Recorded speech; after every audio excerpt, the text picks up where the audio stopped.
இயேசுவில் என் அன்பு சகோதர சகோதரிகளே, ஆண்டவர் நாமத்திற்கு சோத்திரம். தினம் ஒரு ஜப வழியாக பேசிக்கொண்டிருப்பது உங்கள் அன்பு சகோதரன் பிரபு. எப்படிங்க இருக்கீங்க? இன்றைய நாள் ஞாயிற்றுக்கிழமை எப்படிங்க போச்சு? உங்களுக்கு மகிழ்ச்சியாக இருந்தீங்களா? எப்பவுமே சந்தோஷமாக இருங்க. நம் ஆண்டவராகிய இயேசு கிறிஸ்து நம் ஜபங்களை எல்லாம் கேட்டு நம் அனைவரையும் ஆசீர்வதிக்க போகிறாரு. நம் இல்லங்களுக்கு வர போகிறாரு. மகளே மகனே கலங்காத, மனமுடைஞ்சி போகாத, நான் இருக்கேன், உன் கூட தான் இருக்கேன், தைரியமாக இருன்னு சொல்கிறது யாருங்க? நம்ம ஏசப்பா. ஆம் என் அன்பு சகோதர சகோதரிகளே, உங்கள் வீடு, பணியிடம் மற்றும் நீங்கள் எங்கு சென்றாலும் ஆண்டவர் உங்களுக்கு சமாதானத்தையும் செழிப்பையும் கொடுக்க போகின்றார். உங்கள் தேவைகளை செழிப்பாக பூர்த்தி செய்ய ஆண்டவர் விரும்புகின்றார். பார்த்தீங்களா? இன்றைய நாளில் கொடுக்கப்பட்ட அழகான வார்த்தை பாடுங்க. நம்ம வாழ்க்கைக்கு என்ன தேவைன்றதை கொடுக்க போகிறாரு. நம்ம வாழ்க்கையை செழிப்பாக மாற்ற போகின்றார். நீங்கள் எங்கே போனாலும் சரி, உங்கள் வீடாக இருக்கட்டும், நீங்கள் பணி செய்கிற இடமா இருக்கட்டும், எங்கே வேணால் போனாலும் சரிங்க, நம்ம ஏசப்பா முதலாவது உங்களுக்கு கொடுக்க ஒரு விஷயம் தெரியுமா? சமாதானத்தையும் செழிப்பையும் கொடுக்க போகின்றார். செழிப்பு என்பது பணத்தை மட்டும் குறிக்காது. அப்புறம் வேற என்ன குறிக்கும்?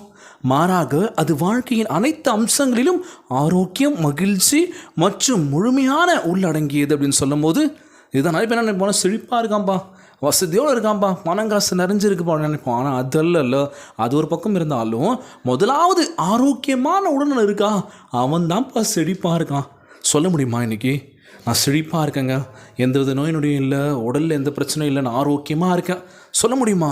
இல்லை, எல்லாருக்குமே பிரச்சனை இருக்குது. நோய் நொடினால் அவஸ்தைப்பட்டுருக்கோம். மூட்டு வலின்றாங்க, தலை வலின்றாங்க, கை வலின்றாங்க, உள்ளுக்குள்ளே பார்ட்ஸ்லாம் டேமேஜ் ஆகிட்டு வருதுன்றாங்க, கொஞ்சம் தூரம் நடந்தால் மூச்சு வாங்குதுன்றாங்க. ஏகப்பட்ட பிரச்சனைகள் நம்ம உடலுக்குள்ளே. இதில் எப்படி நாங்கள் செழிப்பாக இருக்க முடியும்? காசு போனால் கட்டுக்கட்டாக பீரோவில் இருக்குது, அது இருந்தோம் இல்லாமல் ஒரு என்ன சொல்கிறதுனே தெரியல, அது செலவு பண்ணுறதுக்கு எனக்கு தோணல, நாங்களே வச்சுக்கணும் அப்படின்னு சொல்லி ஒரு சில பேர்லாம் கொடுக்கவே மனசு இருக்காதுங்க. இருக்கும், வீட்டில் எல்லாமே இருக்கும், ஆனால் அவங்களுக்குள்ள நிம்மதி இருக்கவே இருக்காது. கொடுங்க, நம்ம ஆண்டவராகிய இயேசு கிறிஸ்து ரெட்டிப்பாய் கொடுப்பார். முழு மனசோட முழு ஆன்மாவோட கொடுக்கின்ற பொழுது நிச்சயமாக நம்ம வாழ்க்கை நிலைமை கண்டிப்பாக மாறப்போகின்றது. நீங்கள் கடன் பிரச்சனையோடு இருக்கலாம், அந்த பிரச்சனைலாம் இன்றைய நாள் நீங்கள் போதுங்க, தைரியமாக இருங்க.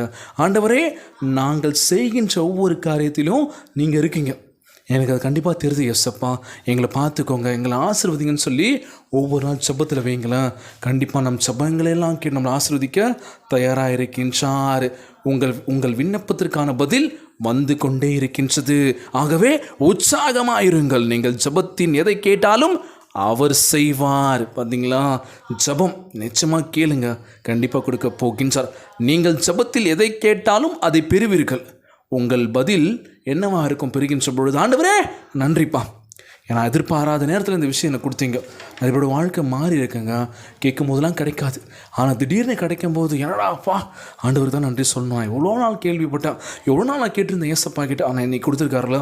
கண்டிப்பாக நம்ம வாழ்க்கையில் ஒவ்வொரு தேவையும் நிச்சயமாக கொடுக்க போகின்றார், சந்திக்க போகின்றார். சோர்ந்து போகாதீங்க, தைரியமாக இருங்க. இன்றைய நாள் ஜெபம். உலகில் வாழ்கின்ற எல்லாருக்கும் நம்ம ஜெபிக்க போகிறோம். ஜெபத்திற்குள்ளாக பயணிப்போமா? எங்களை மிகவும் அதிகமாய் நேசிக்கின்ற அன்புள்ள ஆண்டவராகிய இயேசுவே, இன்றைய நாள் வாக்குறுதி வசனத்திற்காக நன்றி ராஜா. ஆண்டவரே, எங்கள் வாழ்க்கையில் சமாதானத்தையும் செழிப்பையும் தருவேன் என்று கூறிய வாக்கு தத்தத்திற்காக நன்றி. ஆண்டவரே, உமது சமாதானத்தையும் செழிப்பையும் தந்து எங்களை நிரப்பியறலும் அப்பா. எங்களது அனைத்து பொருளாதார தேவைகளையும் பூர்த்தி செய்தலும் தகப்பனே. ஆவி, ஆத்மா, சரீரம் மற்றும் குடும்ப வாழ்க்கையில் செழிப்பாக இருக்க அருள் புரிங்க ராஜா. இன்றைய நாள் நீங்கள் கொடுத்த இந்த வாக்குறுதிக்கு கொடான கொடி நன்றி இருக்கின்றனப்பா. உமது பார்வையில் நாங்கள் விலையேறு பெற்றோர்களாக இருக்கவும், உம்முடைய கனத்தை பெற்றுக்கொள்ளவும் உதவி செய்வீராக. கஷ்ட நேரங்களில் நாங்கள் உம்மை நோக்கி கூப்பிடுகின்ற ஆண்டவரே, எங்களுக்கு செவி கொடுத்து எங்களை ஆசீர்வதிக்க வேண்டும் என்று கேட்கிறேன் ஏசப்பா. எங்கள் வாழ்க்கையில் இந்த வாக்குறுதியை நிறைவேற்ற வேண்டும் என்று கேட்கிறேன் ஆண்டவர். ஜெபத்தை கேட்டுக்கொண்டிருக்கின்ற என் அன்பு சகோதர சகோதரிகள், என் அன்பான உறவுகள் எல்லோரையும் பார்த்துக்கோங்கப்பா. யாருக்கு இந்த கஷ்டங்கள் துன்பங்களை கொடுத்துடாதீங்க ராஜா. நோய் நொடியினால் அவதிப்பட்டு கொண்டிருக்கின்ற ஒவ்வொரு சகோதர சகோதரிகளை உமது கரங்களால் தொடர்ந்து நோயில் அகற்றி போடுவீராக. உம்மால் கூடாத காரியம் ஒன்றுமில்லை ஏசப்பா. எல்லோரையும் பார்த்துக்கோங்கப்பா. இன்றைய நாள் ஜெபம் இயேசுவின் விலையேற பெற்ற நாமத்தினாலே ஜெபிக்கின்றேன் நல்ல பிதாவே, ஆமேன், ஆமேன். இயேசுவுக்கு புகழ், இயேசுவுக்கு நன்றி. மரியே வாழ்க. God bless you all. தொடர்ந்து ஜெபியுங்கள், வேதத்தை வாசியுங்கள்.